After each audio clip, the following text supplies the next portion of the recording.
I wouldn't say there have been too many times where I think my background was an obstacle or a central issue in my life. However, I will say that being a person of color, being a minority in this country, and being someone that I always felt like I had a target on my back, so to speak. I always felt like I had to work harder. I had to prove myself twice as hard.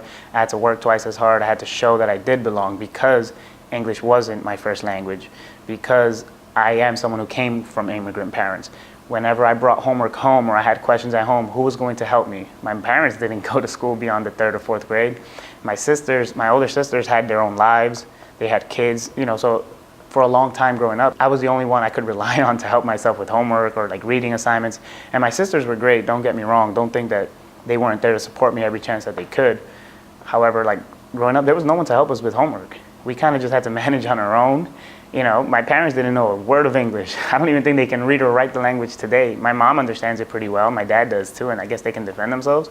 But I think that was the biggest obstacle that I faced, was not having someone that could help me, not having someone that could tell me what it's like to apply to college, fill out a financial aid form. Who was going to help me with that? My older sisters, again, different time periods. One of my older sisters is 10 years older, the other one is 6. So they had their own lives, and they helped me when they could. But when it comes to stuff like that and picking schools, their opportunities were different from mine. I was a first generation American. I was the first person in my family born here.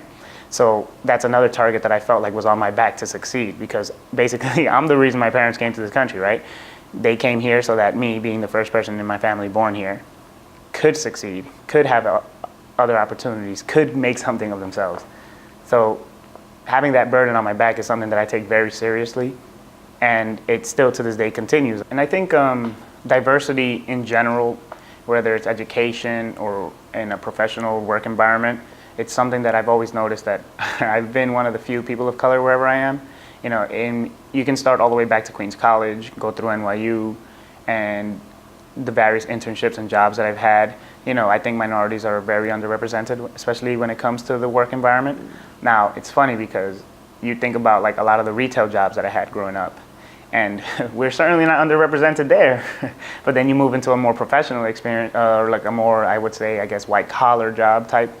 Where a lot of the internships that I've had, or even a lot of the jobs that I've had, or a lot of the places that I've been when it comes to school, I do notice that there aren't too many people of color. There aren't definitely not a lot of Hispanics working in these places, So I think that's something that I do pay attention to, and I do take very serious, because I notice that I have an opportunity to be a role model and to kind of like break down barriers for people, and I want people to understand that I take that very seriously.